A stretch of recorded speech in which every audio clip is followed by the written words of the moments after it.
What events led you down the path of setting up boundaries? I learned a lot about myself when I was in this country. My childhood was such that I became an adult quite quickly, and I became someone who thought that their goal in life is to do things for other people all the time. I would go out of my way to do things for people. It gave me a sense of purpose in life, and that became my purpose. Sometimes I was doing it so much that I would harm myself in the process. Like, for example, I would help people study overnight, for example, in the dorms. I would be helping them learn something when the next day I had class, like in the morning, and would lose my sleep over it.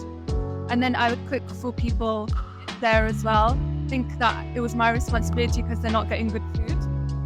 There are some people who I don't regret doing that for, but there are people who I do regret doing that for. So there were people who saw that in me and used it. Even God, so I felt like people were removed from my life in certain ways.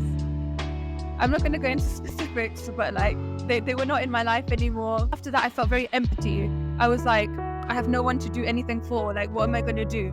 So one boundary I learned to set was that, and one thing I learned was that you don't have to go out of your way. You don't have to say yes to everything to do things for other people. Like, I just realized how unhealthy it was. And then I retracted because I felt so drained emotionally, physically, when I was helping these people. In retrospect, I was just like, that's not the way to go. And I stepped back and I was like, for a while, to myself, I felt like I withdrew and I wasn't helping anyone. To other people around me, like to my closest friends and stuff, they didn't see it. But to me, I was like, no, I'm not helping as much as I used to.